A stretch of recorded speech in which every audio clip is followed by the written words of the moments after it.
జన్మనివ్వాలని, వారితో అమ్మా నాన్న అని పిలిపించుకోవాలని ఎంతో ఇష్టంగా ఎదురుచూస్తారు. కానీ కొంతమంది ఎదురుచూపులు అలానే శాశ్వతంగా ఉండిపోతాయి. ఆరోగ్యపరమైన కారణాలు కావచ్చు, లేదా బేబీ గ్రోత్ సరిగా లేకపోవడం కూడా కావచ్చు. ఇంకా వేరే ఇతర మెడికల్ కండిషన్స్ కారణంగా మహిళలు పిల్లలను కనలేకపోవచ్చు. ఇలాంటి పరిస్థితిని ఫేస్ చేసేవారికి మాతృత్వపు వరాన్ని అందించేందుకు ఉద్దేశించిందే సరోగసీ విధానం. అసలు సరోగసీ ఏంటో ఇప్పుడు మనం తెలుసుకుందాం. సరోగసీ అంటే అద్దె గర్భం. సంతానం కలక్క ఇబ్బంది పడుతున్న దంపతుల బిడ్డను మరొక మహిళ గర్భంలో పెంచుతారు. ఇందుకోసం భర్త నుంచి వీర్యం, భార్య నుంచి అండాలు సేకరిస్తారు. ఐవీఎఫ్ పద్ధతి ద్వారా పిండాన్ని సృష్టిస్తారు. ఇలా తయారైన పిండాన్ని సరోగసీ తల్లి గర్భాశయంలో ప్రవేశపెడతారు. ఆ తల్లి 9 నెలల పాటు బిడ్డను మోసి జన్మనిచ్చి ఆ దంపతులకు అప్పగిస్తుంది. ఇదే సరోగసీ పద్ధతి. అయితే ఎవరైనా సరే డబ్బులు తీసుకుని సరోగసీ ద్వారా బిడ్డను కనేందుకు అనుమతి లేదు. ఈ మేరకు సరోగసీ నియంత్రణ చట్టం కూడా ఉంది. దీని ప్రకారం వాణిజ్య సరోగసీ నిషేధం. అంటే డబ్బులు తీసుకుని బిడ్డను కనివ్వడానికి అనుమతి లేదు.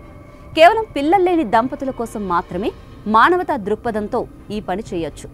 అది కూడా కొన్ని నిర్దిష్ట పరిస్థితుల్లో మాత్రమే చట్టం దీనికి అంగీకరిస్తుంది. అయితే మీ పిల్లల కలలను ఎవరో సొంతం చేసుకుంటున్నారని మీకు తెలుసా? సరోగసీ పేరుతో చీకటి వ్యాపారం నడుస్తోందనే విషయం తెలుసా?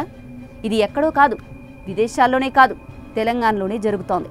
పలు ఫెర్టిలిటీ సెంటర్లు నకిలీ సర్టిఫికెట్లు తయారు చేసి సరోగసీ చట్టాన్ని ఉల్లంఘిస్తున్నారు. 2021లో వచ్చిన సరోగసీ నియంత్రణ చట్టాన్ని పాటించడం లేదు.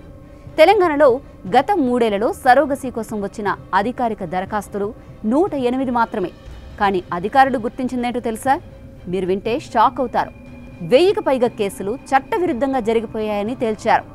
ఇది నిజంగా షాక్కు గురిచేసే అంశమే. మరి అటు కొన్ని ఫెర్టిలిటీ సెంటర్లు సరోగసీ చేయకున్నా చేసినట్టు నకిలీ రికార్డులు సృష్టించాయి. ఈ ముఠాలను అడ్డుకునేందుకు ప్రభుత్వం భారీ తనిఖీలకు శ్రీకారం చుట్టింది. 3 రోజుల పాటు ప్రత్యేక దళాలు 307 సెంటర్లపై దాడులు జరపనున్నాయి. దీనికోసం 35 ప్రత్యేక బృందాలు సిద్ధమయ్యాయి. మొదటి దశలో గ్రేటర్ హైదరాబాద్ పరిధిలోని 157 సెంటర్స్పై దృష్టి పెడతారు.